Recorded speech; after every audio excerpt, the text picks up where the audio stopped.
Picture a bowl of cold jelly. Not the sweet kind. Not the kind on a birthday table with a spoon and a smile. This jelly is grey-brown, slightly cloudy, trembling in a chipped tin dish on a wooden counter that hasn't been properly cleaned since roughly 1874. Inside the jelly, there are pieces of eel. Actual eel. The skin still attached in places. The bones still there, fine as thread.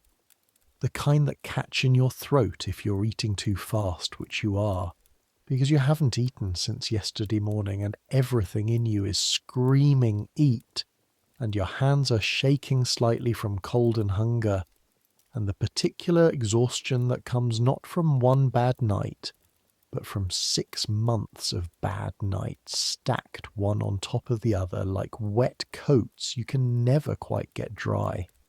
The jelly costs a halfpenny, half a penny, the smallest transaction you can make in Victorian London without physically cutting a coin in half. And you're not sure you have it. You're checking your pocket for the third time, fingers working through the lining, and behind you the line is moving, and the man serving the eel is looking at you with the expression of someone who has seen this exact moment. The pocket check, the pause, the face. Approximately 8,000 times before, and feels nothing about it anymore. Not contempt, not pity. Just the neutral efficiency of a man who has a lot of customers and not much time. That's where we're starting tonight. Not at a palace, not at a cathedral, not looking up at something magnificent.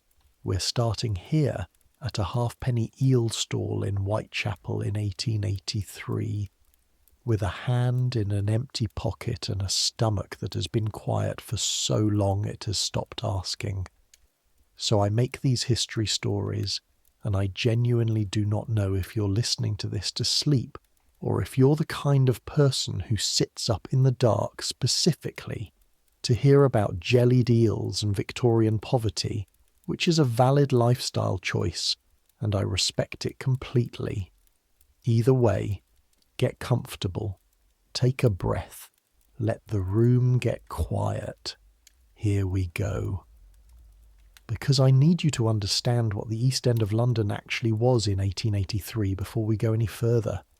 Not the cleaned-up version, not the heritage poster with gas lamps and horse carts and everyone wearing charming hats. The real one. Start with the smell.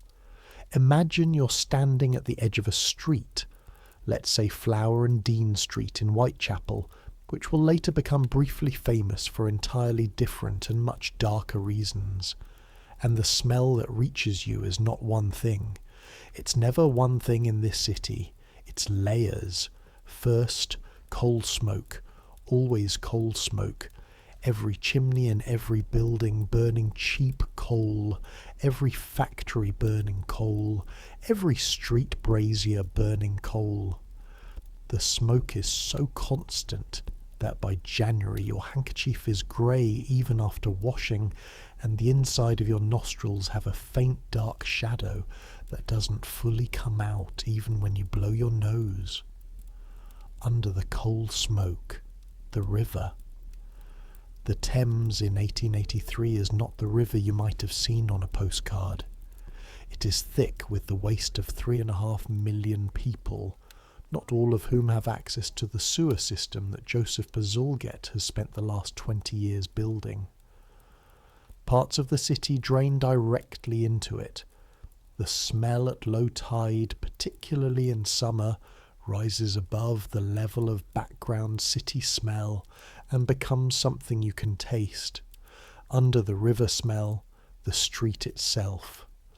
Compacted horse dung mixed with the mud that forms when it rains, which it does constantly, and the vegetable matter from the market stalls that sets into the cobblestones and begins to ferment in the gaps, and the grease from the food sellers, and the particular sharp chemical smell of the tanneries and the match factories that cluster at the edges of this neighbourhood, because they are too noxious to be located anywhere that people with money live.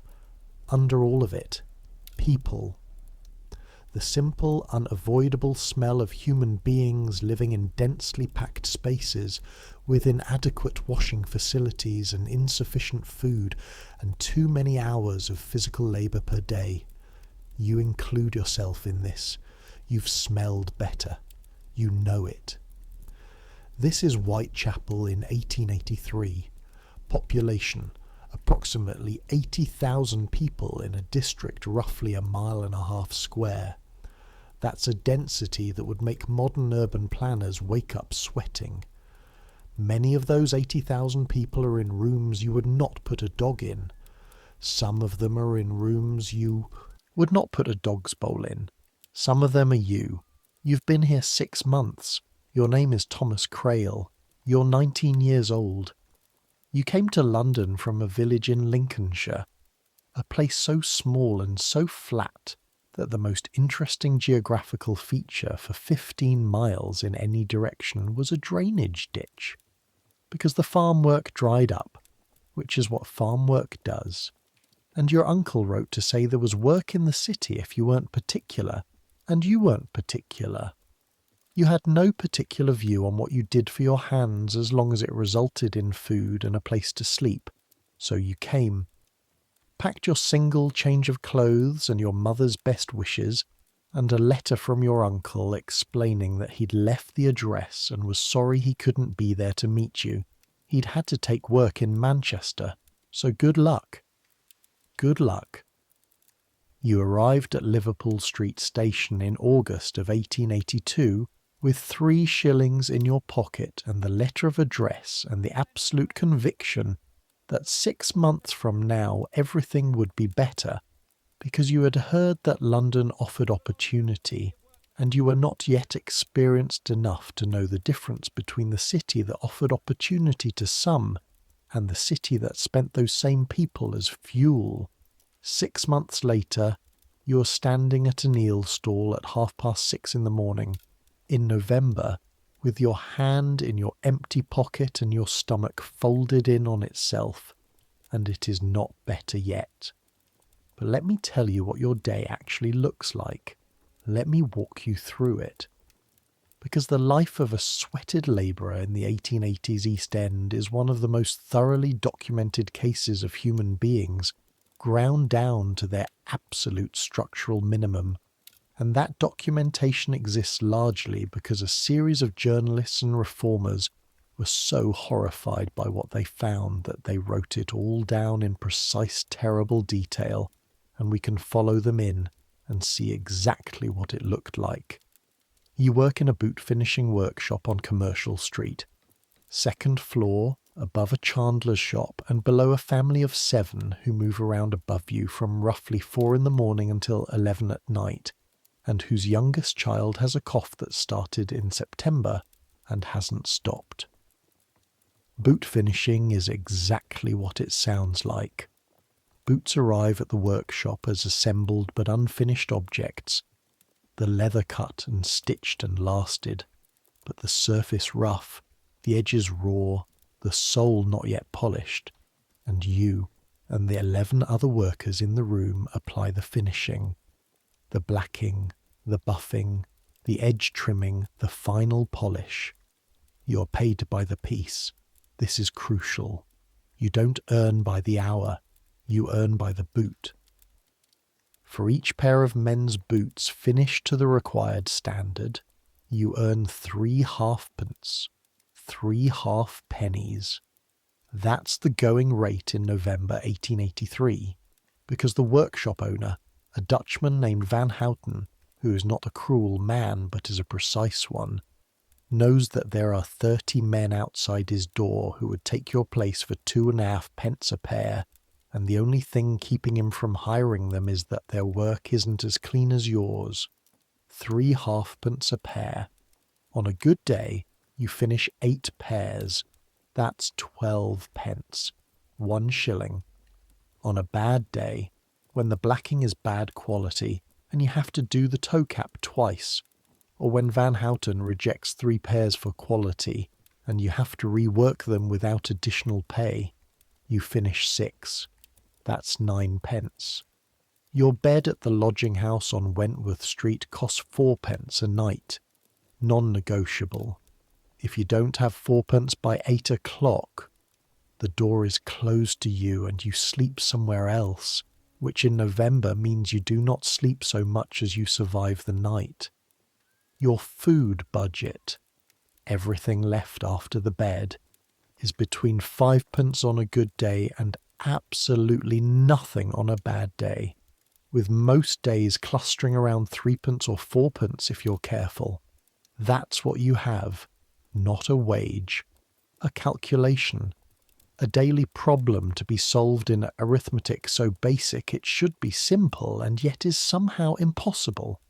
3 halfpence a pair.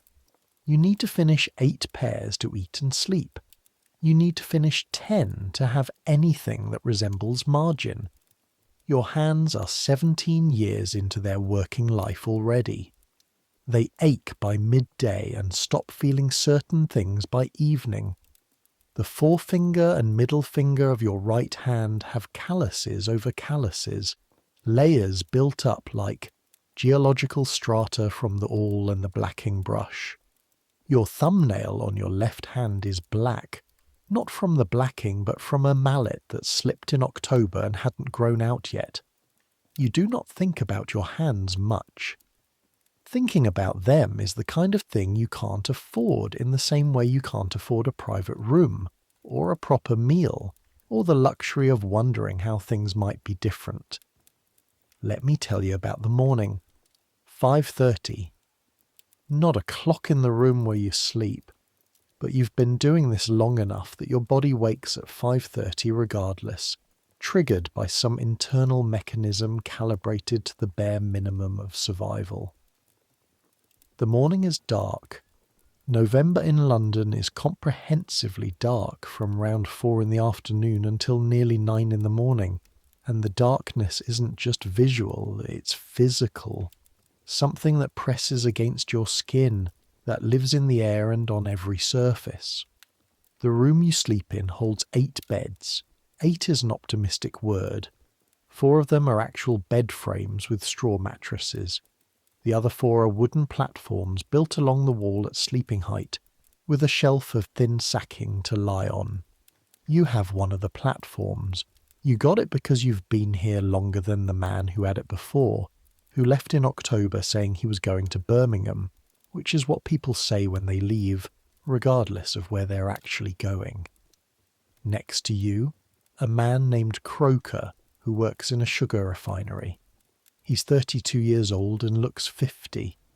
The sugar refinery pays better than boot finishing, but takes something out of you in heat and physical punishment that you can see in the way Croker moves, which is slowly and carefully, like a man navigating around pain the way you navigate around puddles.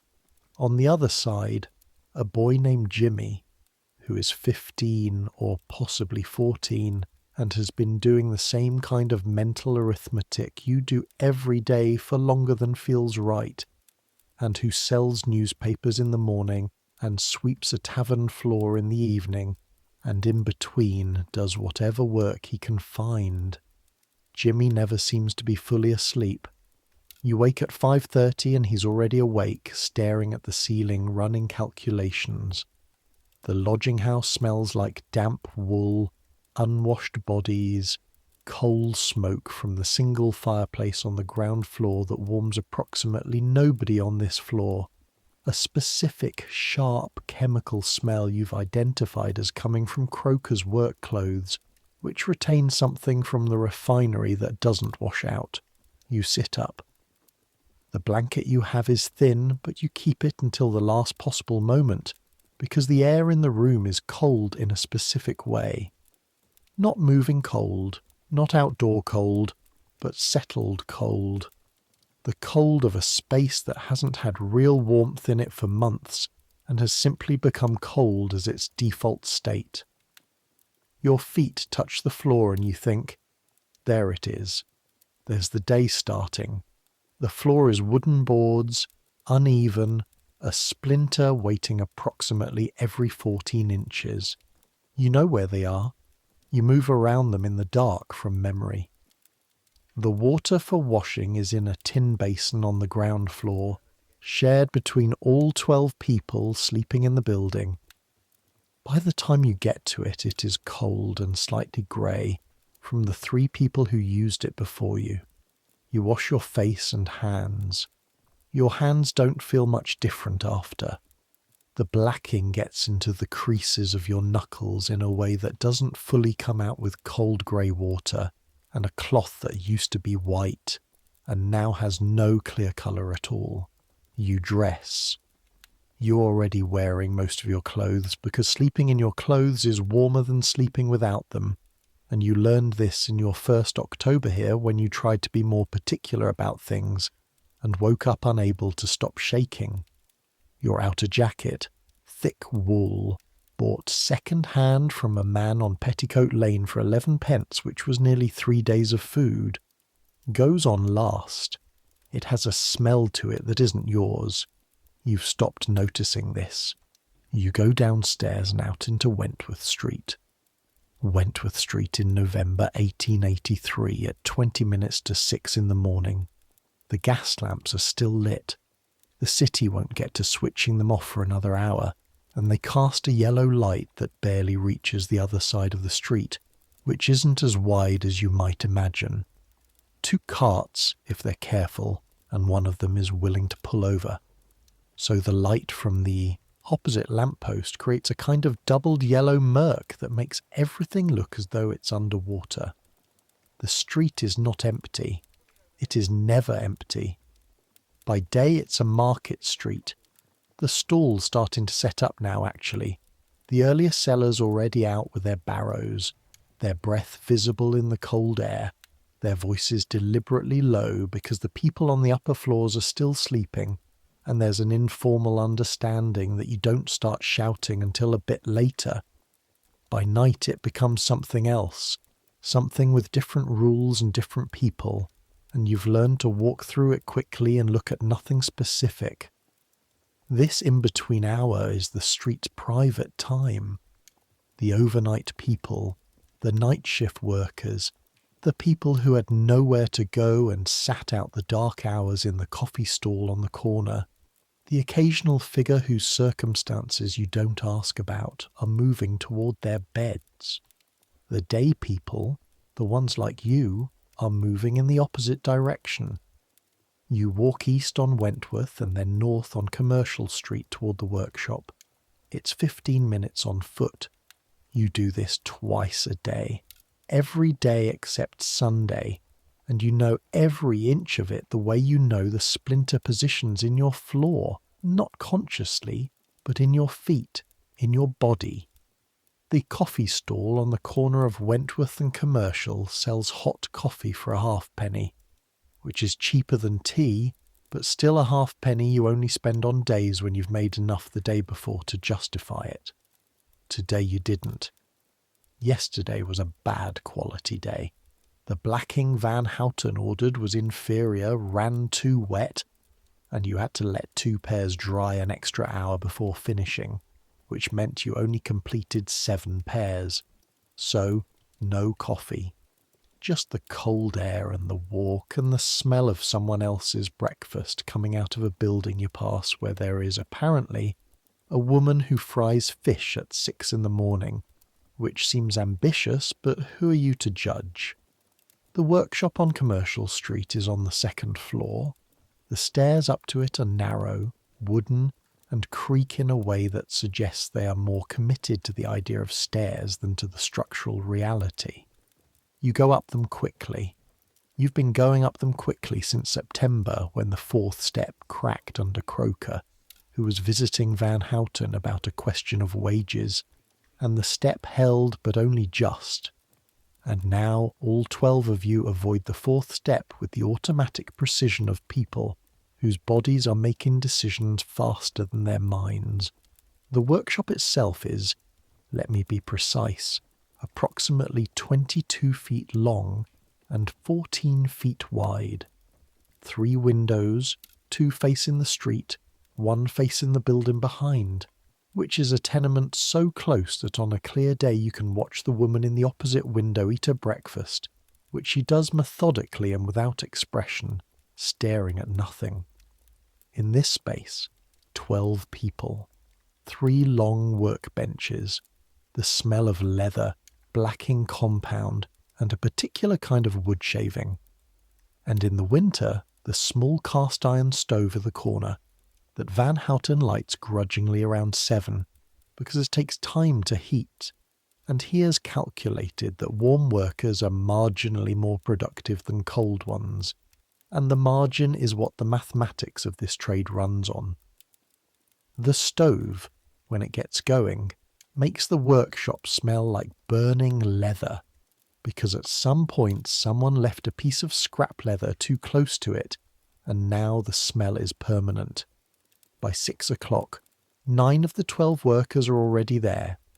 You take your place at the bench, pick up the first boot of the day, heavy, cold, the leather stiff in the way leather goes stiff in cold, and you begin. I want you to understand what boot finishing actually feels like. Not because it's dramatic. It isn't. It's the opposite of dramatic. But because the texture of this work is the texture of this life, and if you want to understand what it meant to live on these wages in this place, you need to feel it in your hands. First, the blacking. You mix it from a tin of compound that Van Houten keeps on the shelf above the bench, slightly watered down with a rag damp enough to spread it evenly, but not so wet that it streaks. You apply it with a horsehair brush in short strokes, following the grain of the leather. The smell is sharp and slightly oily, somewhere between boot polish and turpentine, and it coats the inside of your nose within the first 10 minutes so completely that after an hour you can't smell anything else at all. The brush strokes need to be even pressure, even overlap. If you go too light in one area and too heavy in another, the finish will show it. The leather will look patchy, which means the pair will be rejected, which means it doesn't count toward your day's total. 3 halfpence a pair. Even pressure. Don't rush, except rush, because you need 8 pairs to sleep indoors. You hold the boot between your knees for stability. The bench is too narrow for proper bracing, and the clamp Van Houten has is used by whoever gets to it first in the morning. Today, that's a man named Hargreaves, who comes in at 5:30 and claims tools the way a dog claims territory. So you hold the boot between your knees and work with both hands. After 2 hours, your thighs ache from the clamping pressure, and you shift position without losing the work. After the blacking, the edge, the sole edge needs to be trimmed clean and then darkened. You use a curved blade for the trim. Careful, because the blade is sharp and your fingers are close, and every worker in this room has at least one scar that came from a moment of inattention, and then a smaller brush for the edge dye. Then, buffing.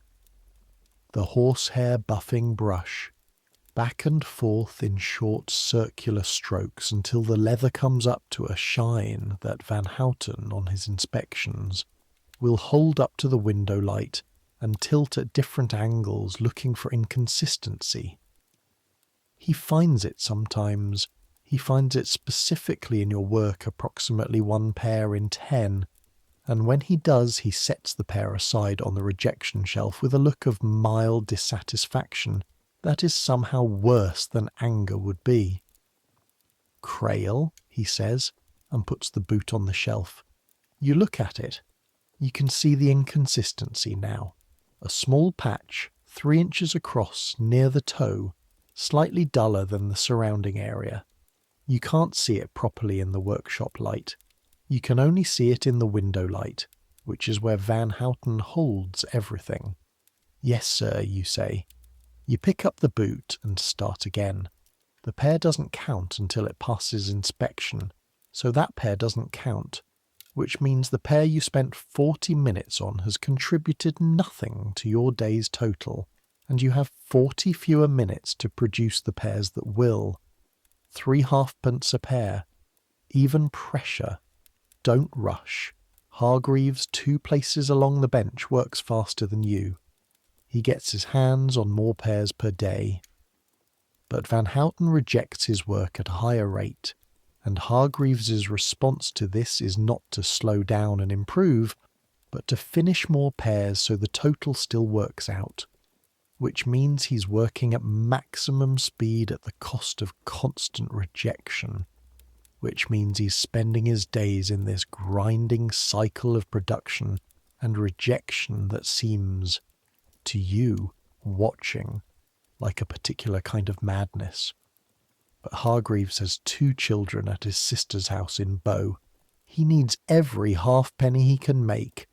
The madness makes arithmetic sense. This is the work. This is your morning, hours of it. At 8 o'clock, Van Houten lights the stove. By 8:30, the area within 4 feet of it is marginally warmer. By 9, if you angle your body correctly, you can feel the heat on the side of your face while your other side remains cold. The workshop has a specific social hierarchy that maps perfectly onto the bench positions. The 3 people nearest the stove are the 3 longest-serving workers. They have been here 2, 3, and 4 years, respectively. They don't speak to you with hostility, but they don't speak to you much at all. Because you are 6 months here and in this workshop, that is still the category of person who might leave, who might be gone next month, who hasn't yet proven the kind of staying power that earns the good bench position. You work at the cold end of the bench. There is a window at your end, which in theory should bring light. In practice, it brings cold air through the gap in the frame that has been stuffed with paper to try to block it. But the paper dries out and shrinks in the heat of the stove and leaves new gaps, and the cold air finds the gaps with the particular purposefulness of November air, which seems, in this city, to be actively looking for humans to get at. You develop a position, slightly hunched, left shoulder forward, that minimizes the surface area of your body exposed to the draft from the window. You hold this position for hours without noticing, and you only know you've been holding it because by midday your left shoulder aches in a specific way that means the muscle has been contracted too long. At 10 o'clock, you have completed 3 pairs. Van Houten has rejected 1, which means 2 are on the finished shelf. This is 2 pairs in 4 hours, which is below the pace you need. You know this without calculating it.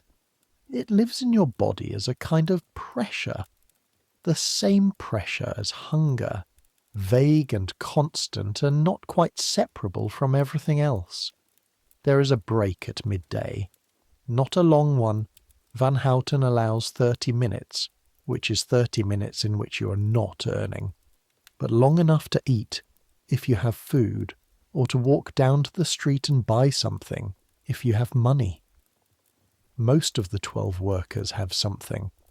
Hargreaves has bread from home, a thick slice with dripping that he eats in 4 bites standing up, like a man in a hurry even when he's stopped working.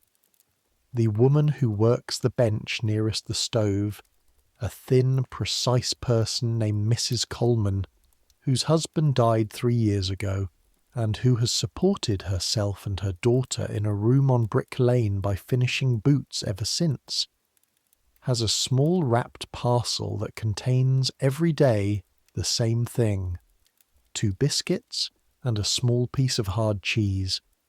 This is all she eats in a working day. You know this because you have watched in the way people in shared spaces watch each other, with the particular attention of the hungry, and you have never seen her eat anything at midday except 2 biscuits and cheese. You have a halfpenny. Yesterday's accounting left you with a halfpenny after the lodging house payment, which is enough for the eel stall, but only if you don't spend it before midday. You haven't spent it. You've been holding it in your left jacket pocket all morning, fingers touching it occasionally to confirm it's still there, which is a habit you developed after losing a penny through a hole in your other pocket in September, and spending the subsequent 20 minutes on your hands and knees in Commercial Street looking for it and not finding it. The eel stall on Whitechapel High Street, operated by a man everyone calls Old Ted, though he's probably 45 and therefore not actually old, has been in the same spot for 16 years. Old Ted knows this because he can calculate his tenure by the year his father gave him the equipment and the family recipe and the address, and the year was 1867, and it is now 1883. The recipe is: cook the eels in water with onion, salt and parsley. A long time, until the eels themselves contribute their gelatin to the water, which thickens as it cools into the jellied consistency that makes jellied eels specifically a cold dish rather than a hot one. Serve in a tin dish. Halfpenny for a small portion, penny for a large. The eels come from the Thames, or from the rivers that feed into the Thames, or from the Dutch eel boats that moor at Billingsgate and sell wholesale to people like Old Ted, who has a preference for the Dutch eels because they're larger and give better yield per fish. Eels were a food of the poor before they were a food of anything else. They've been caught from the Thames since before London was London. They are slightly oily, mildly fishy, with a texture that divides people absolutely. Those who find it pleasantly yielding and those who find it deeply wrong. And they are the cheapest animal protein you can buy in this market on this morning in 1883. When you buy your halfpenny portion, Old Ted spoons the jelly and the pieces of eel into a tin dish that came from God knows where, and has a dent in one side from a dropped coal scuttle. The jelly shivers in the dish. It is the colour of a clouded sky. Pale grey-brown, translucent in thin places, opaque in thick ones. The eel pieces are darker, a little glazed, some still showing the pale underside of the skin. It is cold. Jellied eels are served cold, have always been served cold, will continue to be served cold until the end of time. And this morning in November, when the air is cold and your hands are cold, and you've been in a cold workshop for 6 hours, cold food should feel like an insult. But it doesn't. Quite. Because it's food. And food, when you're genuinely hungry, carries its own warmth that has nothing to do with temperature. You eat it with a small wooden fork standing up, next to the stall. You take small bites. You're aware of Jimmy, the boy from the lodging house, hovering at the edge of your peripheral vision, not close enough to be asking anything, but present in the way people are present when they'd like something to be different about their situation. You eat one more bite. Then you hand the dish back to Old Ted and buy a second portion for a halfpenny. Except you don't have a second halfpenny. What you do is hand the dish back and walk away, which is what you actually do. And Jimmy watches you go and then turns to look at Old Ted's stall with the expression of someone doing mathematics in their head. You have eaten 12 bites of jellied eels and it is noon and you need to go back to work. Before you do, stand still for a moment. This intersection of Whitechapel High Street and Old Montague Street in 1883. Look at it properly. The street is so busy that standing still requires active effort. The crowd moves around you like water around a stone, and what the crowd contains is costermongers pushing barrows of vegetables, some of them still good, some of them well past good, and being sold cheap precisely because of this. Women with baskets on their arms doing the mental arithmetic of dinner. Children weaving between adult legs with the practiced efficiency of people who've been doing this since they could walk. A man selling hot potatoes from a tin can, coal-heated, shouting, "Hot potatoes, hot!" at a volume that suggests he's been shouting it for some hours already. A flower seller, an old woman, flowers that were fresh yesterday and are wilting slightly now, held out in both hands. The buildings above all of this are tall and dark, many of them tenements. The windows dirty, some of the window frames broken and stuffed with cloth or paper. Washing hangs between windows even in November. It doesn't dry, it just hangs, because there is nowhere else to put it, and a damp shirt is still cleaner than a shirt that hasn't been washed. From up the street to the east, you can hear a machine. A rhythmic thudding, heavy and regular, like something being pressed. That's the Bryant and May match factory, or one of the factories in that direction. There are several, each with their own mechanical voice. The match factory is the loudest. You can hear it from 3 streets away on quiet mornings. It runs day and night, 6 days a week, and the people inside it, mostly women and girls, work for wages slightly better than yours in conditions that are rather worse. You know one of the match factory girls slightly.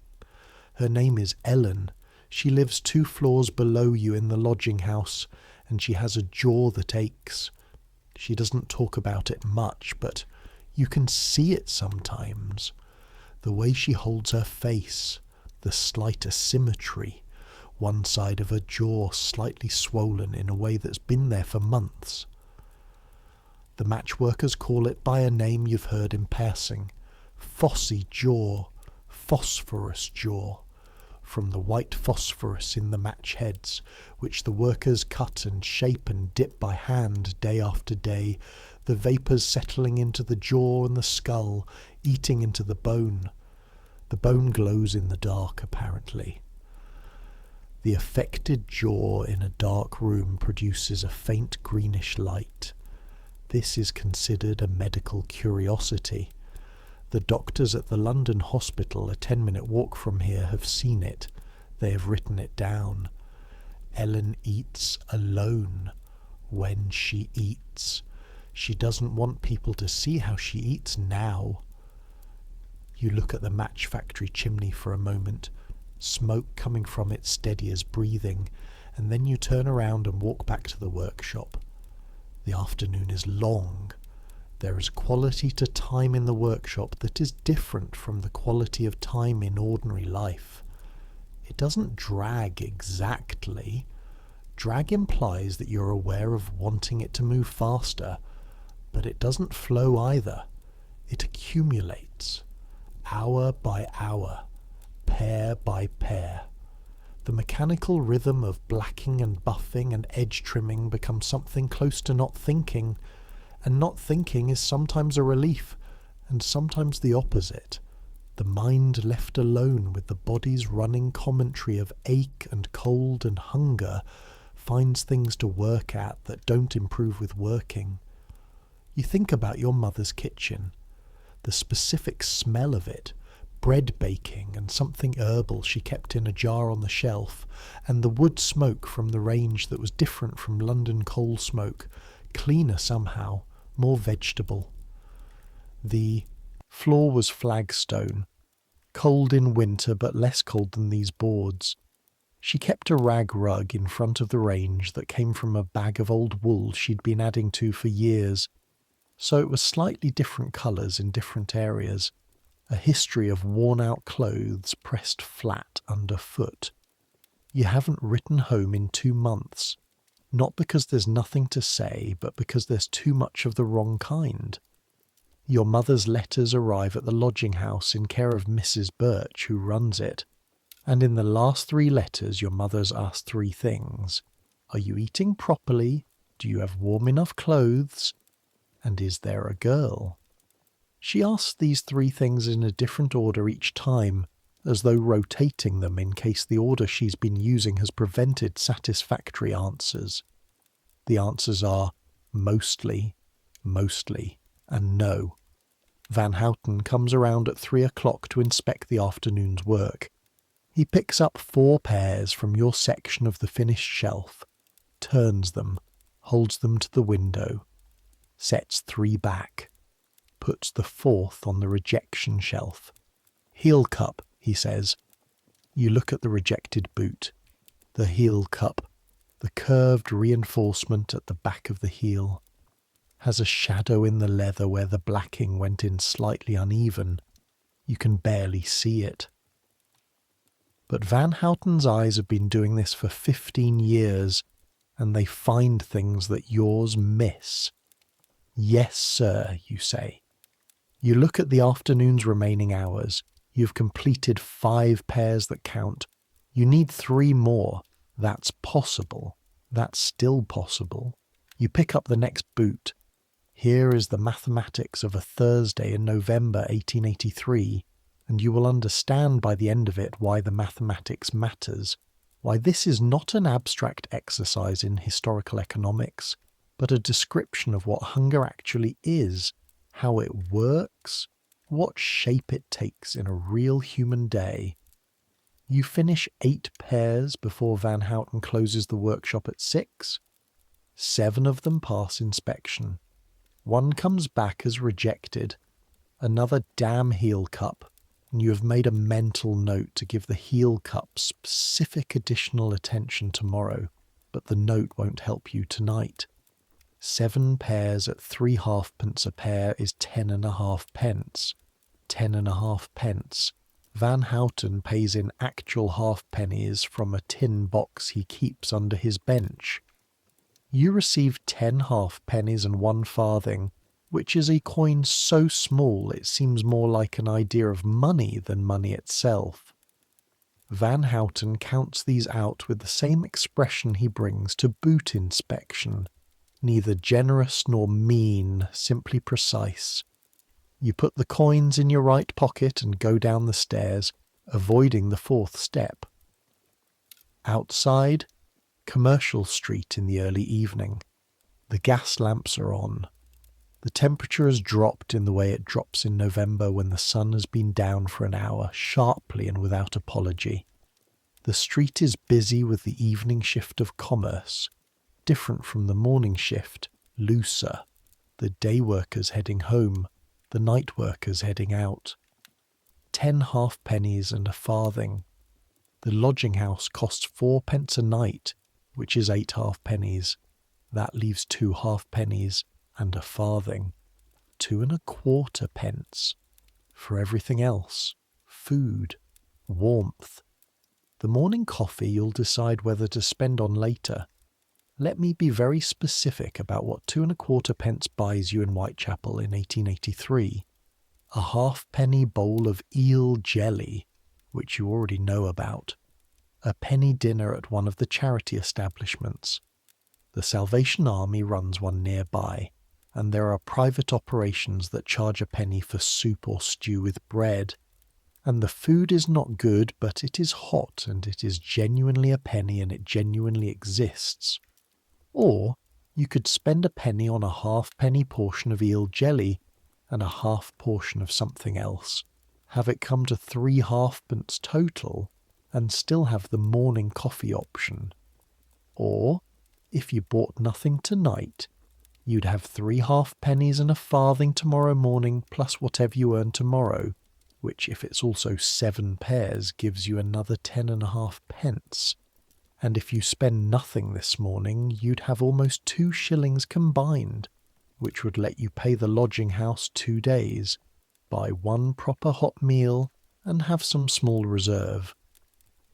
But your stomach is doing something you'd describe as arguing. Not painfully. Hunger, you've learned, becomes painful only at certain thresholds. And below those thresholds, it's more like a presence, a low-level insistence, a body making its preferences known, but persistently. You turn toward Whitechapel Road. The penny dinner establishments that exist in 1883 in Whitechapel are a specific product of a specific kind of Victorian social conscience. The recognition, which landed on various philanthropists and reformers with different degrees of comfort, that people were starving in the richest city in the richest nation on earth, and that something should perhaps be done about this, though exactly what and by whom and at what cost remained matters of ongoing and occasionally heated debate. The Whitechapel Penny Dinner Hall on New Road is not the Salvation Army. It's a private operation, funded by donations, run by a committee of middle-class women who come in from Hackney and Islington twice a week and look at the clients with an expression somewhere between pity and determination, and it serves approximately 200 people a day on weekdays. A penny gets you a bowl of soup, a piece of bread, and access to the room for as long as it takes you to eat. The room is long and low with benches and tables in 3 rows. The lighting is gas, turned up enough to see by.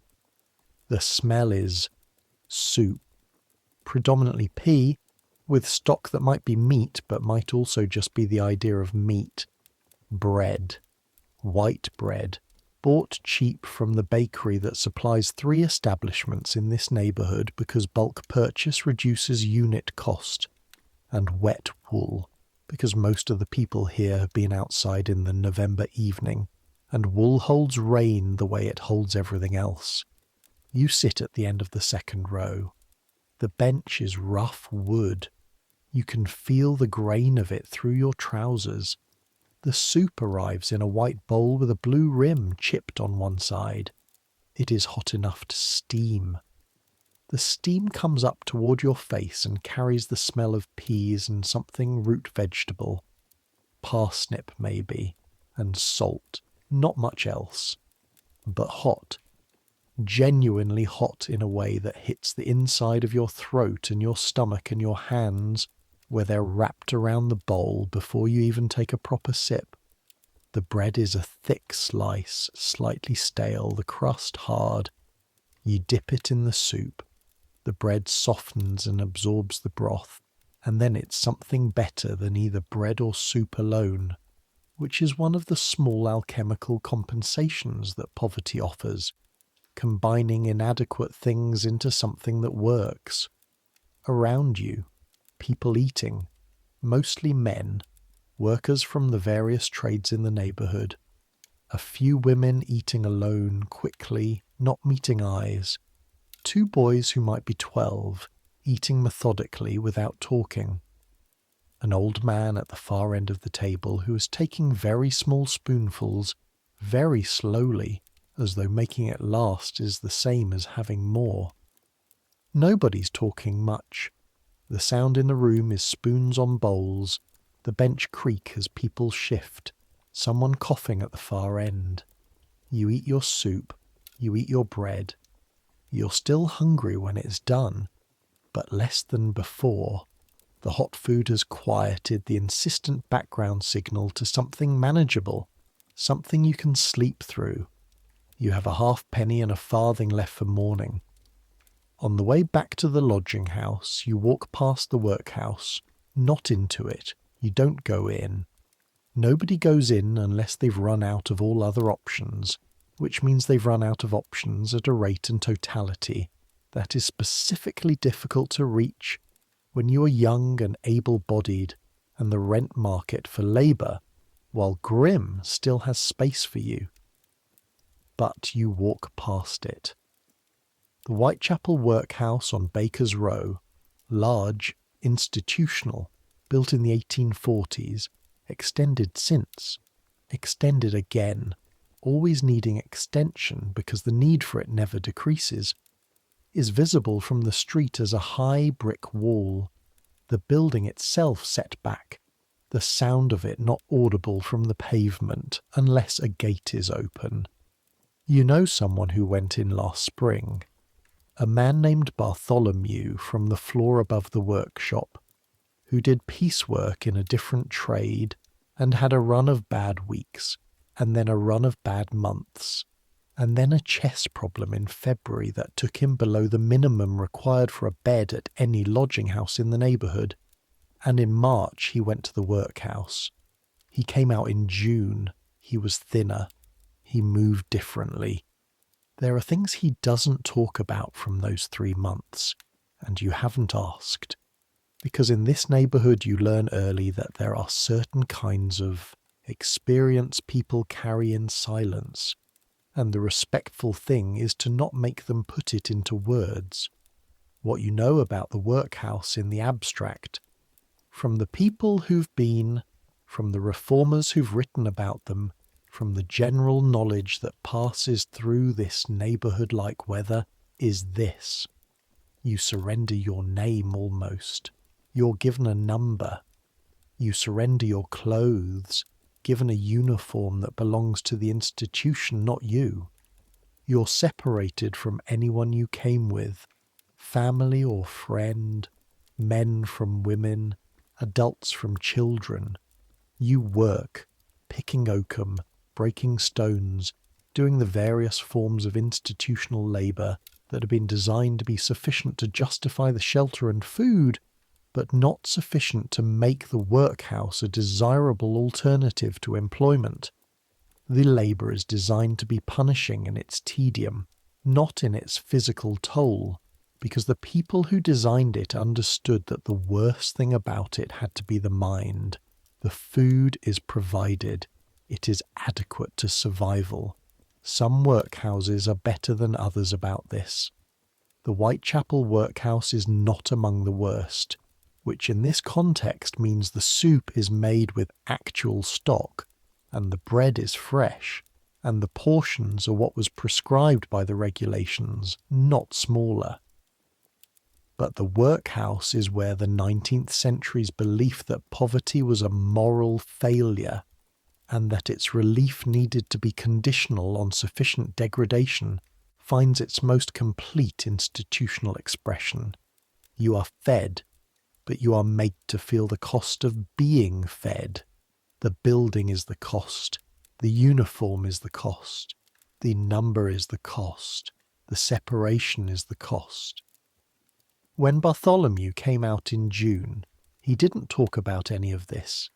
He came back to the workshop and asked Van Houten for his place back. Van Houten gave it to him because Bartholomew was a competent finisher, and Van Houten was a precise man, not a cruel one. Bartholomew works the warm end of the bench now. You walk past the workhouse wall and keep going. The street smells different here. Something from the building itself or from the area around it. Something institutional, carbolic and cold. And you walk faster without meaning to. The lodging house on Wentworth Street is lit in the downstairs window when you arrive. Mrs. Birch is in the front room doing something with a ledger, which means she's doing the accounts for the week, which means it's Thursday, which means tomorrow is Friday, which means you have 2 more working days before Sunday. You give her the 4 pence. She marks it in the ledger without looking up. Letter, she says. She hands you an envelope, your mother's handwriting on the front, your name and the address, and then a small cross in the corner that your mother draws on all her letters to you, which is her way of sending something more than words. You don't open it yet. You put it in your jacket pocket next to where the coins were. Up the stairs. The smell of the building at this hour is the end-of-day version. Coal smoke from the ground floor fire that Mrs. Birch allows on certain evenings. The accumulated smell of 12 people having come home from various labours. Supper smells from the rooms where people cook on small braziers, frying and boiling. The specific warm fat smell of people feeding themselves in small spaces. Croker is already in bed, not asleep, lying on his back with his eyes open in the way he does before he sleeps, thinking his sugar refinery thoughts. Jimmy's at the window with a candle reading. He's found a newspaper somewhere. He usually does, salvage from the stall where he works, and he's reading it with the intense concentration of someone who knows he has to give it back or pass it on, and needs to get everything from it he can in the time he has. Anything, you ask? Parliament's debating something, Jimmy says without looking up. Something about housing. Someone made a speech. About here? About places like here. He turns a page. You sit on your shelf and lean against the wall and feel the day's ache settling into your legs and shoulders and the small of your back, which has been taking the weight of hours of hunched bench work and has opinions about this. You take out your mother's letter and open it. My dear Thomas, I hope you are keeping warm and eating properly. Your father asks after you. Mrs. Pierce's youngest has come back from London and says it is very busy, but there is work if you look for it. Have packed you some dried lavender, which is good for a stuffy room. Are you going to church? Write when you can. All love, Mother. The lavender is not in the envelope, presumably having been separated from the letter, somewhere between Lincolnshire and Whitechapel. You sit holding the letter for a moment. Then you fold it and put it under the edge of the sacking on your shelf. Let me tell you about what this city looks like from slightly above it. You've been on the roof of Van Houten's building. Not deliberately. You went up one afternoon in September because someone thought they heard a cat on the roof, and Van Houten wanted it removed before it found a way into the stock, and you were the only one who fit through the small window that accessed the roof from the attic. The cat was not there, or if it was there it had left, and you stood on the flat roof section for approximately 2 minutes looking at everything around you. What you saw, rooftops, not the sweeping panorama of the city that you might see from Hampstead Heath or from the Monument. You're not high enough for that, and the buildings around you are close enough that the view is more of a fragment than a vista. But within that fragment, the density of it. Buildings packed so tightly that from above you can't see the street between them, only the irregular geometry of rooftops, chimneys, the occasional small courtyard, washing lines, every chimney smoking. The smoke accumulating above the neighbourhood into a haze that has its own colour, brownish grey, specific, not the clean white of wood smoke or the pure black of industrial coal, but something in between. The colour, everything burning at once, and noise from below. Even up here, even above the first floor, the noise from the street is constant. Voices, wheels, the distant mechanical thudding of factories, the irregular percussion of trade and movement and a city operating at full capacity. From up here, the neighbourhood looks like a machine, something designed to process people in enormous numbers, to extract labour from them, to route the product of that labour into the broader economy of the city and the empire, and to do so with the maximum efficiency that mid-Victorian urban planning, which prioritised cost reduction over almost everything else, could achieve. Down in it, it feels like chaos. Up here, it looks systematic. You stood on that roof for 2 minutes, then you went back down. But you've thought about it since. The way the rooftops looked. The way everything seems different with 20 feet of altitude and the temporary outsideness of looking down at something from above. This city, your city now, you're becoming a Londoner whether you intended to or not, is the centre of the largest empire the world has ever produced. Ships in the Thames below you carry goods to and from everywhere. The merchants in the city of London, a mile and a half west and a different world entirely, make decisions about commodities that determine the price of food in countries you've never heard of. The Bank of England prints money, and the money flows outward, to India and Australia and Africa and everywhere the flag has been planted. And here, in the eastern shadow of all of that, in the neighbourhood that exists to house the people the empire needs to do its necessary labour, 12 people finish boots in a room that cost their employer less per year than one of those merchants' overcoats. You're part of it. in the way a nail is part of a building. Not a small part. The nail's not small. The nails are essential. The building falls apart without the nails, but not a part that gets to know the whole. There is a winter in here that I need to tell you about. Not the winter as backdrop, not just it was cold, but the specific mechanics of how cold works when you don't have enough heat, when warmth is a rationed resource that you manage with the same careful attention you give to food and sleep. November becomes December. The temperature in the workshop, which was manageable in October, when the stove was a comfort rather than a necessity, is now the difference between working hands and working slowly and making mistakes hands. Van Houten lights the stove earlier now. This is not generosity. He has calculated that the number of pairs rejected due to cold, stiff fingers in the unheated part of the workshop costs more than the coal to heat the stove from 5:30 instead of 7. You stop wearing gloves to walk to work because your gloves, thin wool, the kind you bought for 3pence, are now inadequate to the morning temperature, and wearing them creates the false impression of warmth that makes the subsequent reality of your hands on cold leather at the workbench feel worse by contrast. Instead, you keep your hands in your pockets until you're inside, and this small tactical decision, hands in pockets, becomes part of your walking life, becomes the posture of this winter, body slightly hunched, shoulders up, hands buried. Your feet are the other problem. Your boots are the ones you arrived in, which are a full year older now, and one of them has a sole separating at the toe.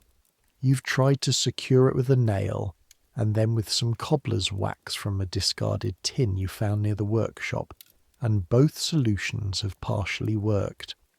On dry days the repair holds.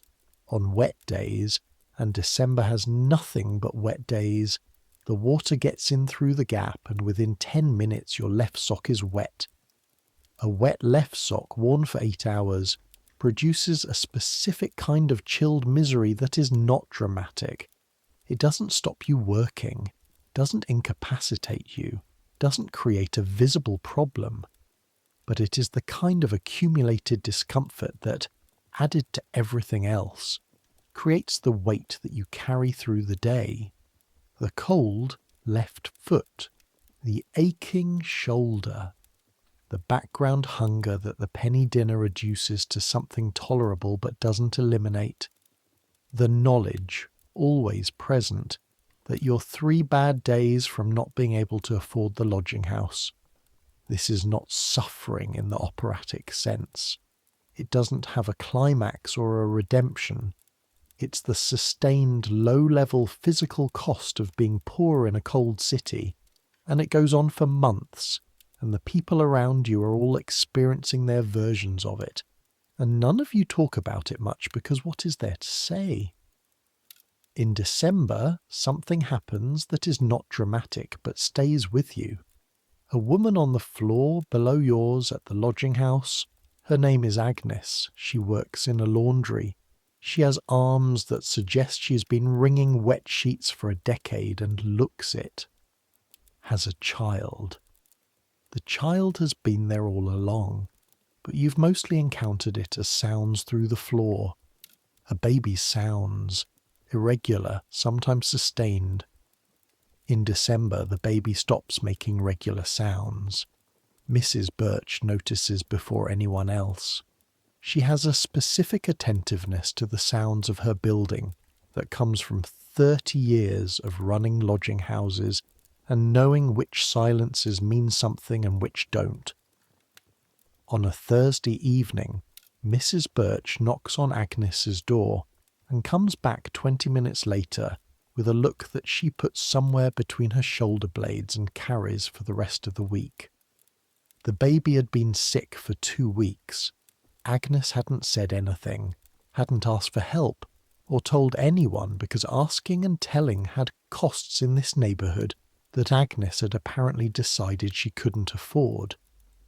The baby had a chest illness that a doctor, seen promptly, might have done something about. There is a doctor. There is a charitable medical service. Several of them, actually, because the Victorian philanthropic impulse had produced in the East End an array of institutions addressing need with varying degrees of effectiveness. The London hospital on Whitechapel Road will see patients without payment, but it requires going there, which requires knowing you should go and being able to leave your work, which Agnes hadn't done because the laundry doesn't pay you when you're not there, and not being there for a day costs more than she could calculate a way around. The baby died on a Wednesday morning. Mrs. Birch organised the burial, which was the simplest kind, the cheapest possible. You hear all of this in pieces from various people in the building, and you hold it the way you hold the other things this city hands you, the things that don't fit in your daily mathematics, that don't have a column. You think about Agnes going to the laundry the morning after, which she did, because the laundry didn't care, because rent still came due on Thursday, because the arithmetic doesn't stop for grief the way grief stops for nothing. This is the thing about poverty in this form, in this place, in this time, that the reformers writing their careful reports and the newspapers running their charity appeals don't quite capture. It's not just the absence of money, it's the way the absence of money removes the time for anything else. You can't afford to be ill. You can't afford to grieve properly. You can't afford to stop and think. The daily arithmetic is demanding enough that everything that isn't arithmetic gets crowded out. Agnes came back from the laundry on Thursday evening and gave Mrs. Birch the 4pence. Exact, as always. Croker, the sugar refinery man, has a theory about the East End that he shares with you one night in January when neither of you can sleep, and the cold in the room is specific and personal. The city doesn't want us dead, he says, not looking at you, looking at the ceiling. His voice is low, not wanting to wake Jimmy. It needs us alive. If we died off, who'd do the work? It's not neglect exactly, it's calculation. They're keeping us at exactly the minimum, alive enough to be useful, not alive enough to cost anything extra. You think about this for a while. Is that better or worse than neglect, you ask? He's quiet for a moment. It's more honest, he says. Neglect you can argue about. A calculation is harder to argue with.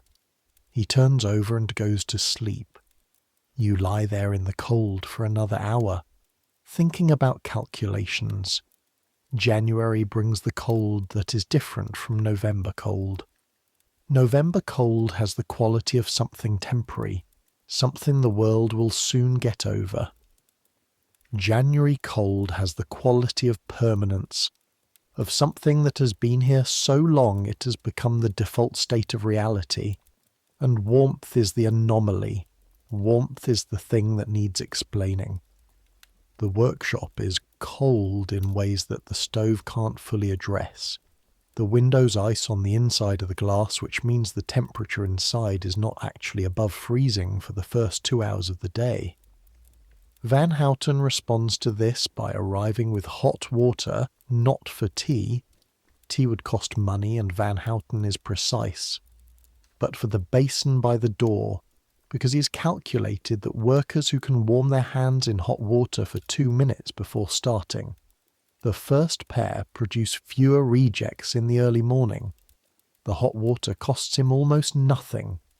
It buys him 15 or 20 minutes of better output per worker.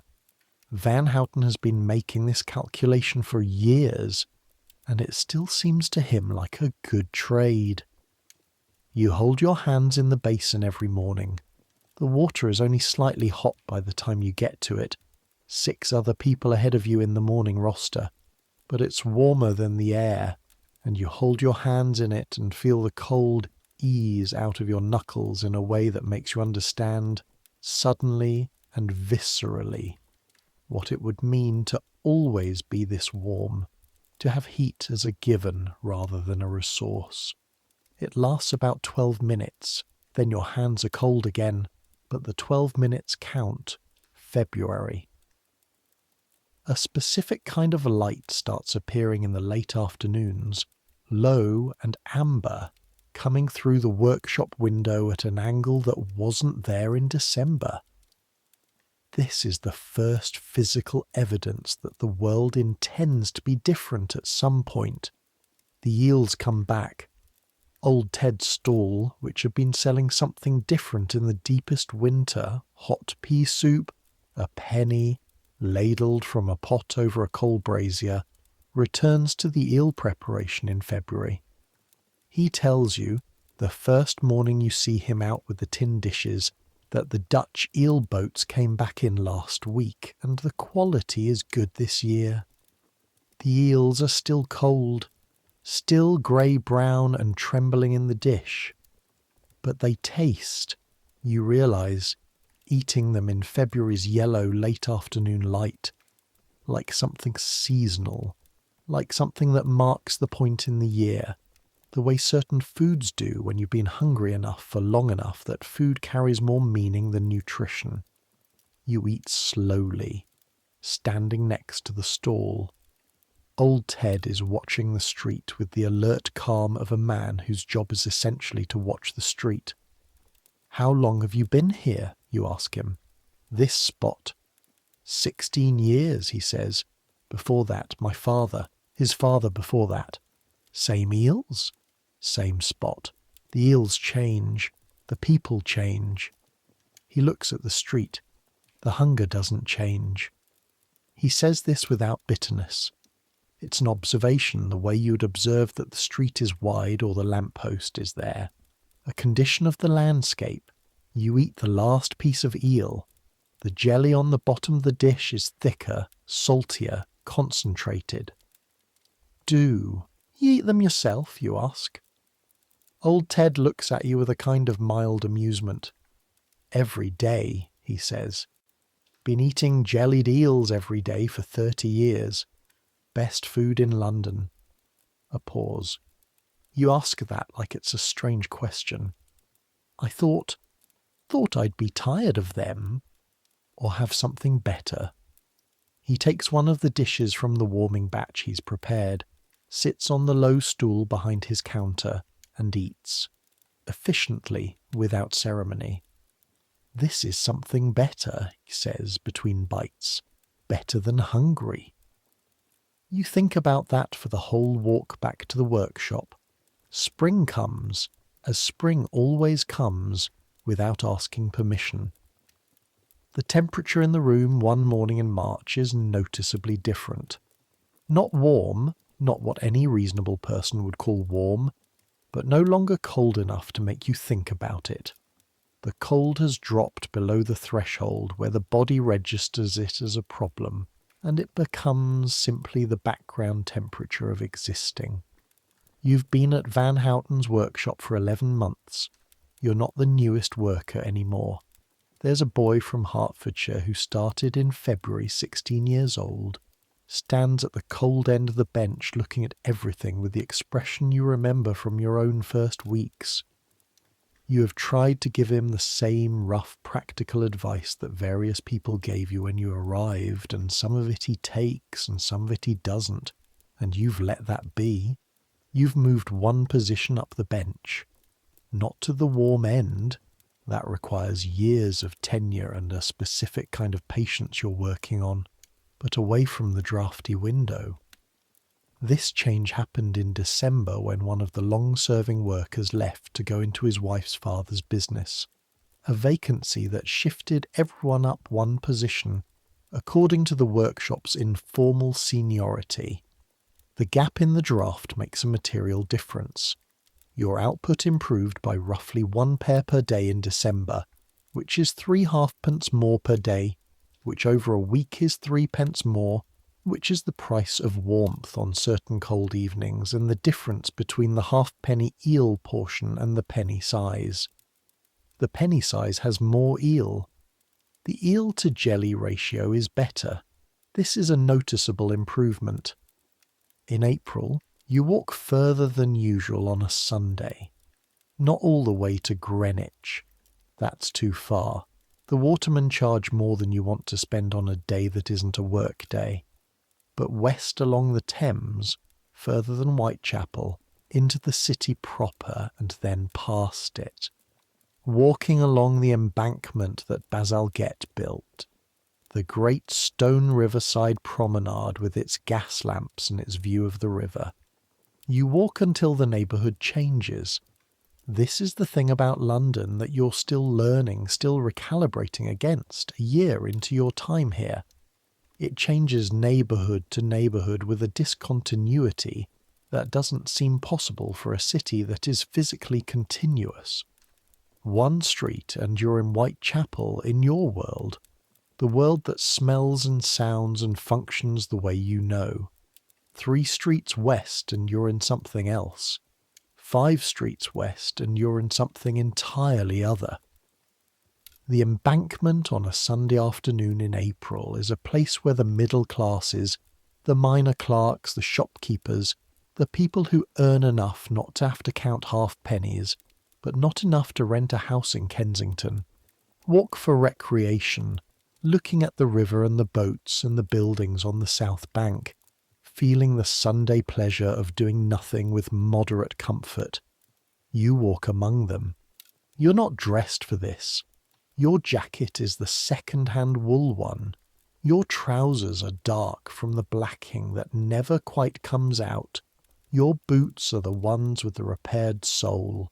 But nobody stops you.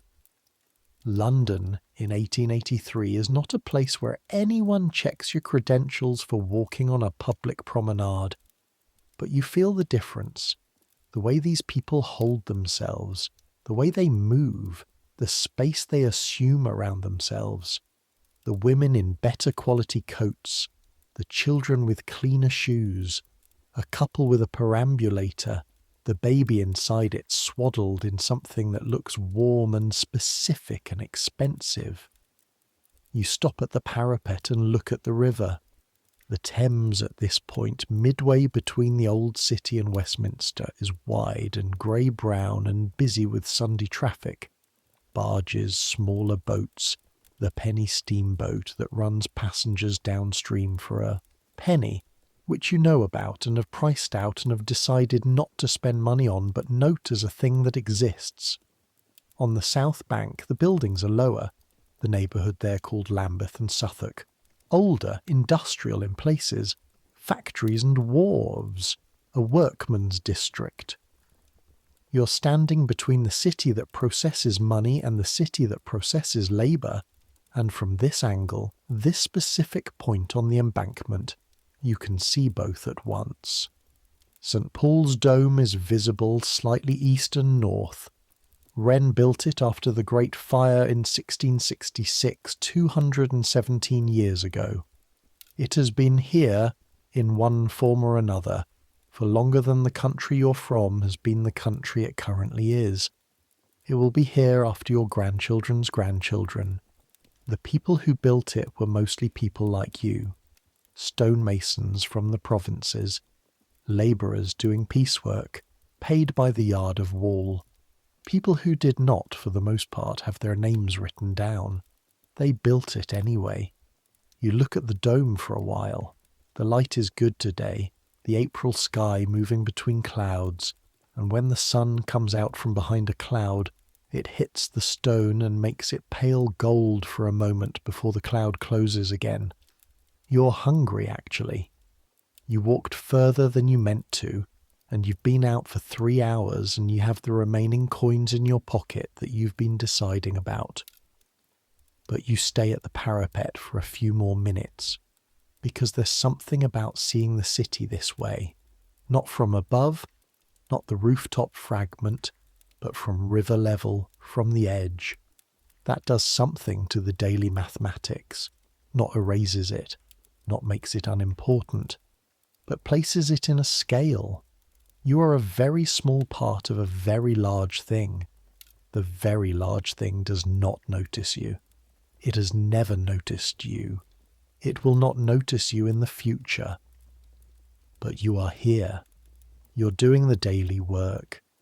Your hands have helped make boots, and the boots are being worn somewhere in this city right now, on feet that don't know your name.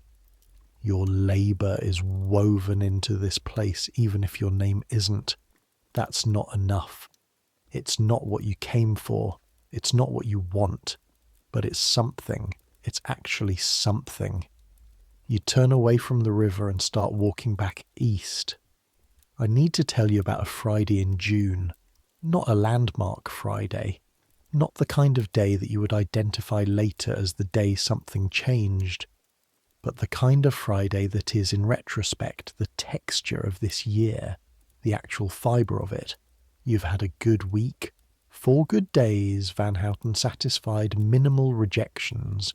Your Thursday count was 9 pairs all approved, which at 3 halfpence gives 13.5 pence, the best single day you've had since September. Thursday evening you spent 4pence on the lodging house, and 7pence on a proper hot meal at the pie shop on Commercial Street. A meat pie, actual meat, pastry that held its shape, hot all the way through, and for the first time in months you went to bed not hungry. Not full exactly, but not hungry. You slept differently. You noticed this the morning after, waking up at 5:30 in the usual way, but with a quality to the waking that was different. The body less tightly wound, less braced for the day. It's remarkable, isn't it? How quickly a body will relax if you give it a single evening's adequate food.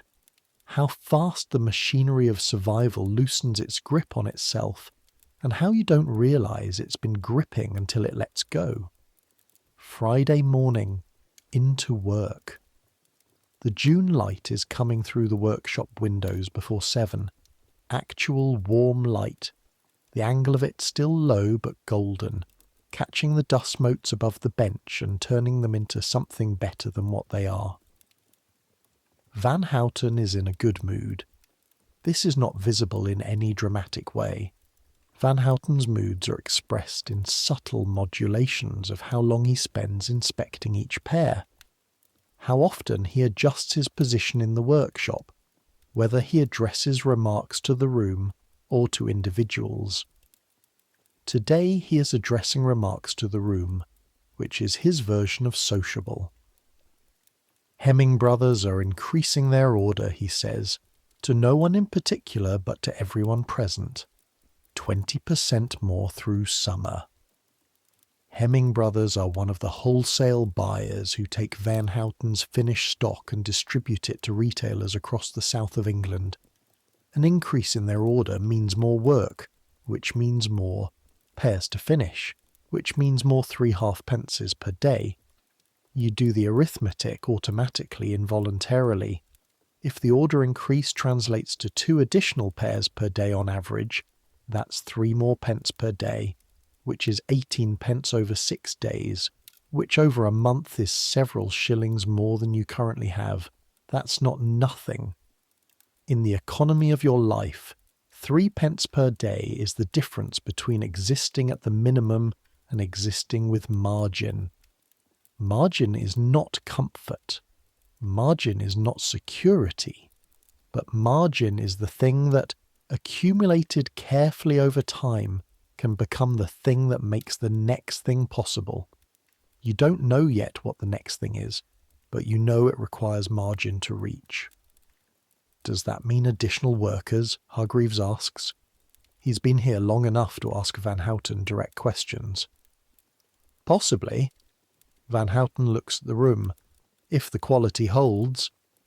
His gaze rests on you for a moment.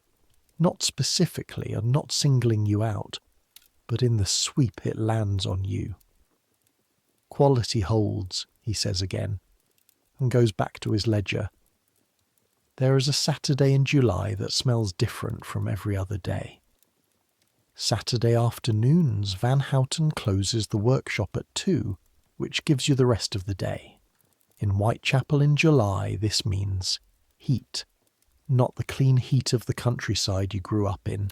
Heat in an open field, grass smell and distance. London heat is layered, compressed. The street-level temperature in Whitechapel in July is several degrees higher than the ambient because the buildings and the cobblestones retain the heat, and there's no wind between the close-packed streets and the coal fires from the street food sellers and the factory furnaces going regardless of the season. But the market on Whitechapel Road on a Saturday afternoon in summer has a quality that the weekday version doesn't. Something looser. The sellers are louder. There's more colour. Summer produce from the farms on the edge of the city and beyond, green things and red things and yellow things that you normally can only afford to look at. Children running in ways that seem specifically Saturday, something released in them by the absence of the school week structure. You have a penny and 2 halfpennies. You stand in front of a fruit stall for 5 minutes looking at a bowl of cherries that cost 2pence for a small paper bag, which is more than you want to spend, and then you buy them anyway. Not all financial decisions are rational. Some of them are about the cherries. You eat them walking through the market, spitting the stones carefully to the side, and the taste of them is specific and summer, and you think, this is still London. This is still the East End. You're still the same person, with the same arithmetic, and the same boots with the same repaired sole. But the cherries taste like something that has nothing to do with any of that. Old Ted's eel stall, summer version. He's added something. A small jar of something brown and vinegary that he puts out next to the tin dishes. Vinegar, he says when he sees you looking. Try it. You put a few drops on the eel jelly. The sharp acidity cuts through the richness of the jelly in a way that is unexpected. Better.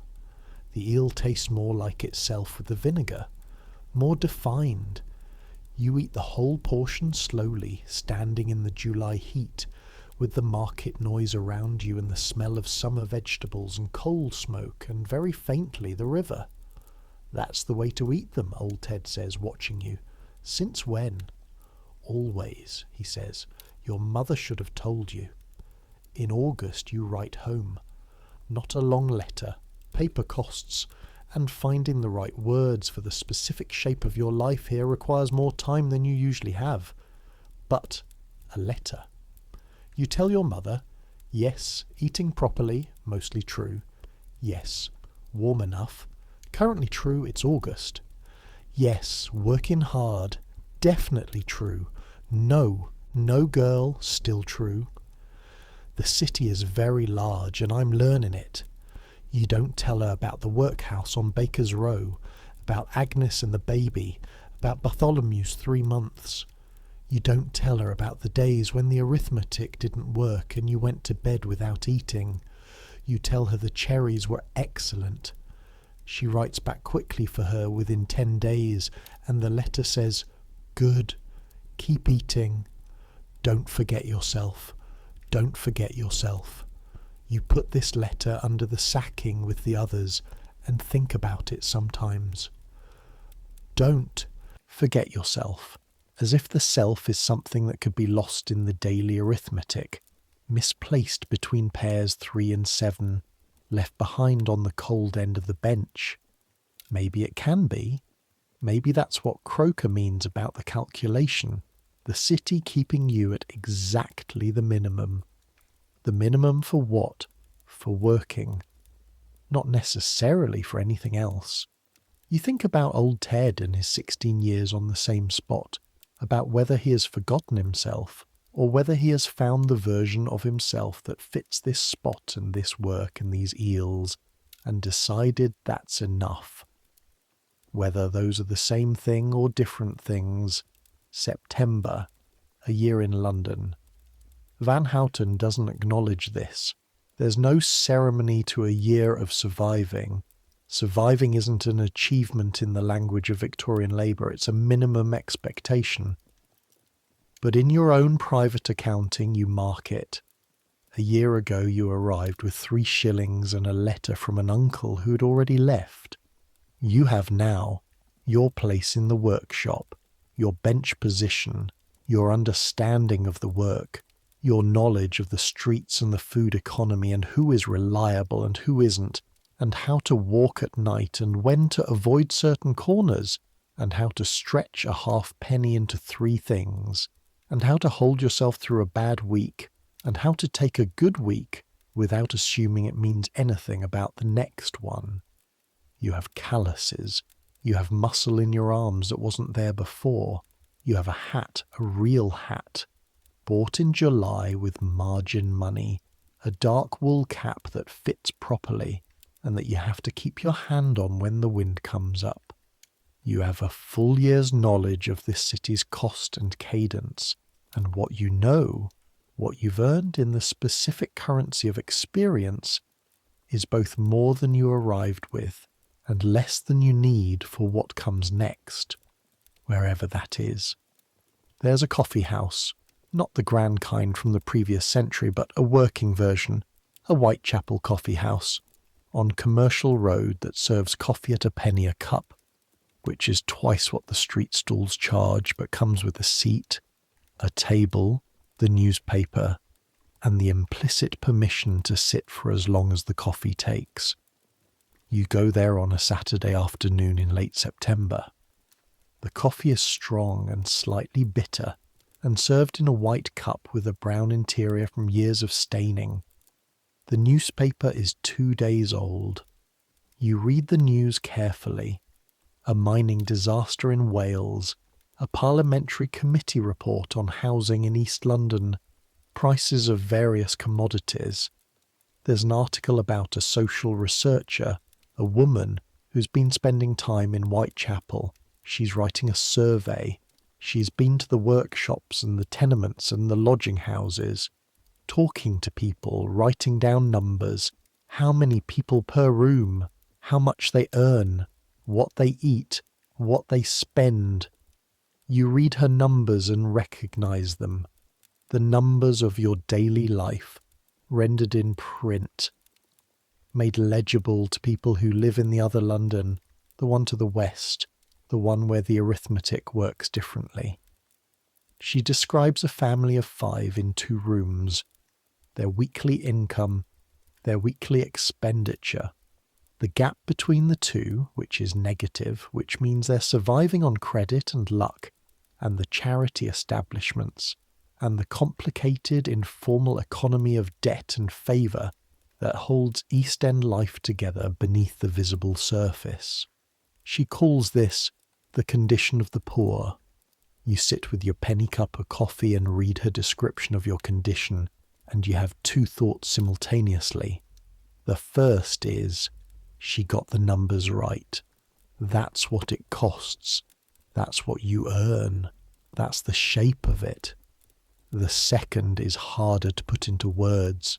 Something about the distance between living inside a condition and reading about it from outside. She's done it carefully, respectfully, with evident concern. But there's something in the phrase, the condition of the poor, that makes your life into a category, and you're not. You're not a category. You're a person who eats cold eel jelly with vinegar on Saturday afternoons, and holds your hands in hot water every morning, and writes letters to your mother about cherries, and reads old newspapers in coffee shops, and lies awake, sometimes doing the arithmetic, and sometimes doing something else entirely. Thinking about the farm in Lincolnshire, or what Croker said about calculations, or the light on St. Paul's from the embankment. You're not a condition. You're inside a condition. That's different. You finish your coffee, leave the newspaper for the next person, walk back to Wentworth Street. October again. The year coming around. The boy from Hertfordshire, the one who started in February at the cold end of the bench, has learned the work. He stands at his place with the slightly more confident posture of someone who has stopped expecting to be surprised by it.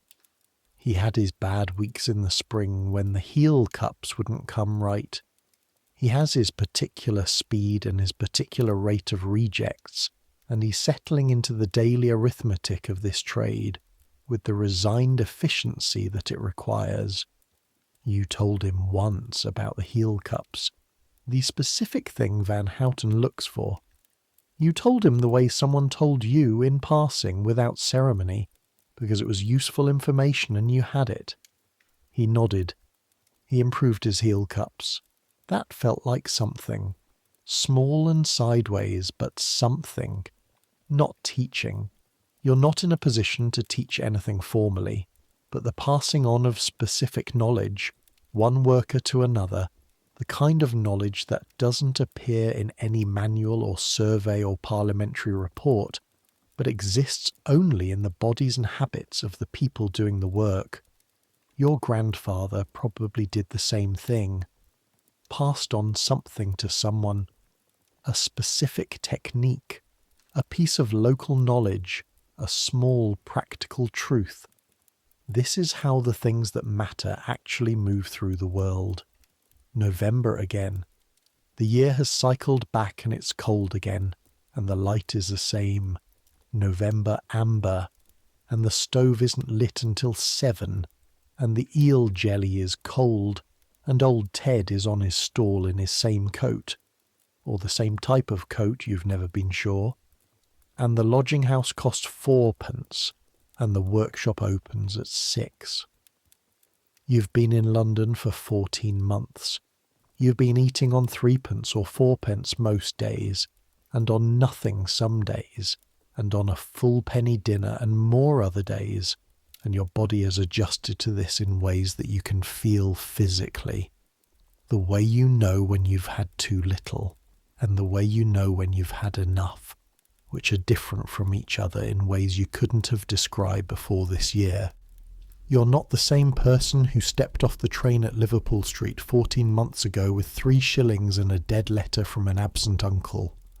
That person was provisional, unformed, still operating on assumptions about how things worked that London has carefully corrected. Who you are now is harder to say. Not settled, you're 19, you're not supposed to be settled, but more specific. The world is more specific than it was. Its textures are more known. Late November, a Thursday evening, you're at the eel stall. Old Ted hands you the halfpenny portion without being asked, which means he knows your order, which means you've been coming here often enough to become a regular, which is its own small form of belonging to a place. You take the tin dish. The jelly trembles. The eels are grey-brown in the cloudy jelly, the cold afternoon light making them look almost silver in places. You take a bite, cold, slightly gelatinous, the specific eel flavour, oily and mineral that you could not have imagined liking a year ago. And you do like it, not because you've been hungry enough that any food tastes good, though there's that. Not because it's cheap and you have no choice, though there's that too, but because somewhere over these months it has become genuinely yours. The taste of where you are, the taste of surviving this specific city in this specific way. Old Ted is watching the street with his usual alert calm. How's the boot finishing, he asks. Van Houten's getting a bigger order from Hemming Brothers, you say. More work through winter. Good. He adjusts something on his stall. That's good for you. Yes. A pause. The street moves around you. Same time next week, he says. Not a question. Same time next week, you say. The night is coming early now. You'll get used to this. The November dark that starts at 4 and deepens until 9 the next morning, but you don't get used to it completely. There's always something that objects to the sky closing that early, some residual insistence that the day isn't done yet, it only just started. You walk back east along Commercial Street. The gas lamps are on. The street is doing its evening shift. The smell is everything layered. Coal smoke and rain and food cellars and the river underneath everything, always. Your left boot is dry tonight. The repair has been holding since September when you managed to get a proper cobbler's wax from a leftover tin near the workshop, the kind that makes a real seal. Both feet warm. This seems worth noting. You turn onto Wentworth Street. Mrs. Birch's ledger is open when you come in. She marks you down without looking up. "Letter," she says, and hands it across. Your mother's handwriting. The small cross in the corner. You go upstairs. Jimmy is at the window with another borrowed newspaper. Croker is sitting on the edge of his shelf cutting his nails, which he does every Thursday with the same slow precision he brings to everything, the sugar refinery having given him a specific relationship with repetitive, careful work. You sit on your shelf and open the letter. "My dear Thomas, I hope you are warm and eating properly. Your father has taken on work at Mr. Hargreaves's farm, which is better than last winter. Mrs. Pierce says her sister's family's in London and doing well. I thought you might like to know. Are you happy? Write when you can. All love, Mother. Are you happy? You fold the letter carefully. Put it with the others under the sacking. Are you happy? You turn this over. Happy is not the arithmetic you run on. Happy is not what the daily calculation is for. The daily calculation is survive, sleep, eat, work, repeat. Happy lives somewhere else on the scale, somewhere above the minimum, somewhere that requires margin before it becomes a question you can properly ask.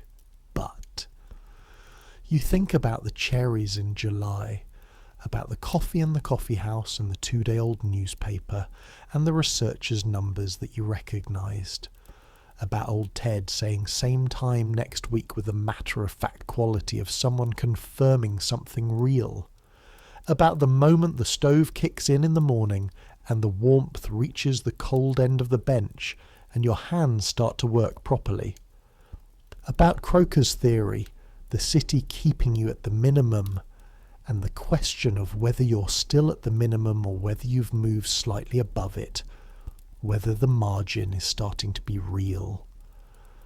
About the dried lavender that never arrived, and still you can smell your mother's kitchen when you think hard enough, and that's something the city hasn't taken, that specific smell of a specific place, living in the body unchanged.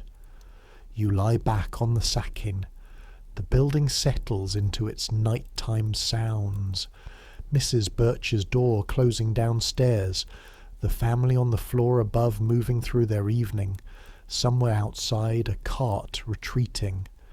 Jimmy puts down the newspaper. "Anything good?" you ask.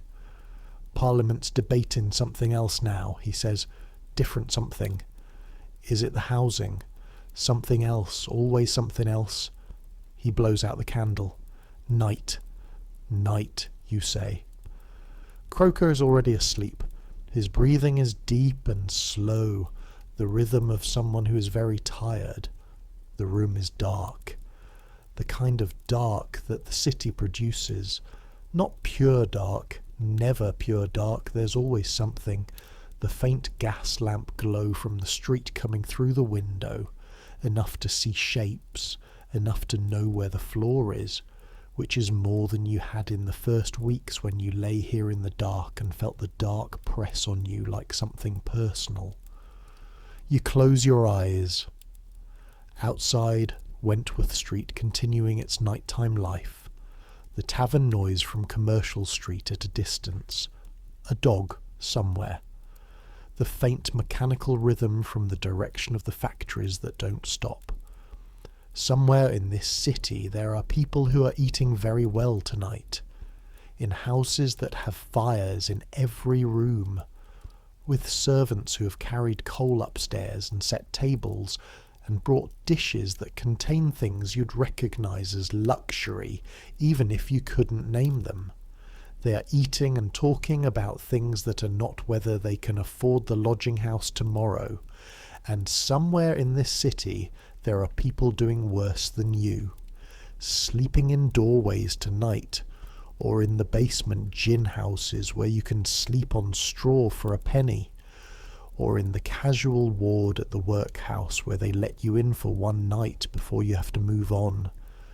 People who have fallen below the calculation, who have no margin at all. None. Who are at the very bottom of the arithmetic. You are in the middle of this, above the worst and below the comfortable. This is where you are. This is the specific location of your life right now, in November 1883, in the East End of London. And you've survived it. Not triumphantly, not heroically, not with any particular nobility. You've survived it the way you survive things in this city, by showing up, by calculating correctly most of the time, by taking the small opportunities when they appear, by eating the cold eel jelly with vinegar, by learning the position of the splinters in the floor, by not forgetting yourself. Your mother said that. Don't forget yourself. And you haven't. The boy who came here is still in here somewhere, the Lincolnshire boy who could smell which field had been turned that week, and who knew the specific creak of the back door at home, and who had never eaten an eel in his life and thought London was a story someone told to mean something better than this. He's still here, changed, compressed, modified by 11 months of boot finishing in a cold workshop. But here, that matters. That turns out to matter. The sounds of the street get quieter, or you're listening to them less, which is different. Sleep comes to people in this building the way it comes to people in every cramped and cold and barely enough place in this city. Quickly and completely. The body surrendering consciousness with the gratitude of something that has been working all day and needs the hours until 5:30 to recover enough to work again. Croker is already there. Jimmy, a few minutes after the candle went out. Mrs. Birch downstairs, having done her ledger and locked the door and done whatever small ritual closes her day. You're almost there. The straw is not soft. The blanket is not quite enough. The room is not warm, but you're not hungry tonight. That's something. That's actually something. Your hands rest beside you, palms up, the calluses and the blackened thumbnail and the creases that never quite come clean. Hands that have finished 8 pairs of boots today. Hands that held a tin dish of eel jelly this evening and a cherry in July and your mother's letters every few weeks. Hands that have done their work. The church bell somewhere nearby. You've stopped counting the chimes. You know roughly what time it is from the quality of the dark and the sound of the street. Early enough that the night has hours in it. Late enough that you've earned this. The sounds go further and further away. Or maybe you do. The distance between the noise of the street and the place you're going to is measured in something that isn't geography. You think about old Ted and his 16 years, about the eels and the jelly that shakes in the dish, about Van Houten holding a boot to the window light, about the heel cup, the specific geometry of the heel cup, the thing you've learned to get right. These things are yours now. This knowledge, this place, this particular Tuesday through Saturday arithmetic. You think about your mother's kitchen less tonight than you used to, or differently, not with the specific sharpness of missing it, but with the softer quality of it being part of a larger map, one that has new things on it now, new locations.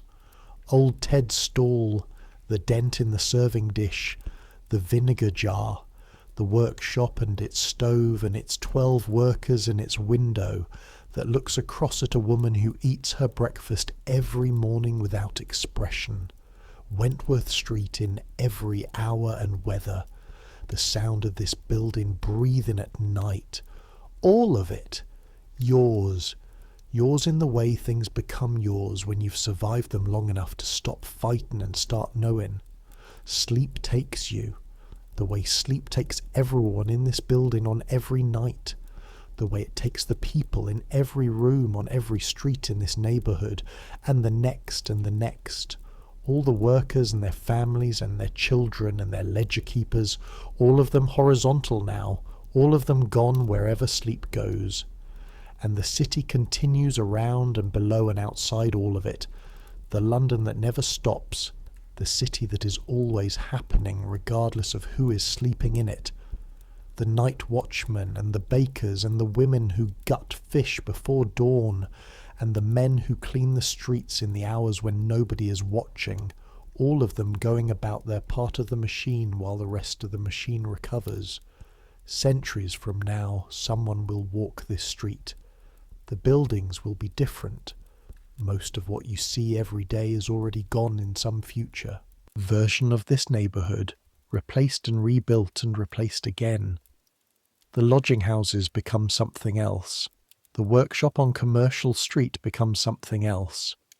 Old Ted's stall is long gone, though people in this city will still eat jellied eels for many decades after your time, will still seek them from street stalls and markets, the taste unchanged, the cold grey-brown jelly in the tin dish, the same gesture of a halfpenny transaction repeated over and over across time. But someone will walk this street. They'll breathe air that contains atoms of air you breathed. They'll stand on ground your boots crossed every day. They'll be in the place you were in, even though the place will look entirely different, even though nothing remains that you would recognize. And they'll be hungry sometimes. They'll count their money sometimes. They'll lie awake at night doing arithmetic that doesn't quite work and trying to find the place in it where there's enough. Some things don't change. The hunger doesn't change, old Ted said. The hunger doesn't change. But you eat the eels anyway. You find the halfpenny anyway. You stand at the stall in the cold morning and eat the grey trembling jelly with the vinegar and the pieces of eel, and you are alive in this specific place on this specific morning. And that is not nothing. That's the whole thing. Let the sounds go. Let the street sounds go. Let the factory rhythm go. Let the calculation go. The arithmetic, the 3 halfpence per pair, let all of it go for now. You have the bed, you have the building around you, you have the city outside and the street and the eels and the morning coming at 5:30, same as always. But not yet, not yet. Right now there is only this, the dark room, the breathing of people sleeping, the small weight of your mother's letters under the sacking, the clean feeling of having been warm enough, having eaten enough, having done today the work that was asked. You have survived this year. You have eaten on 1 penny and sometimes less. You have learned the geography of hunger. You have held your hands in barely warm water and gone to work and come home and done it again. You haven't forgotten yourself. The sleep comes in, like water, like cold water, and then warmth, like the warmth after the stove catches and spreads from the warm end of the bench to where you're sitting. Let it come. Let it take you the way it takes everyone who has worked this hard and needs this much. The same way it took Thomas Crail in his lodging house room on Wentworth Street in November 1883. The same way it's been taking people like him every night in every version of this city for as long as the city has existed. Good night.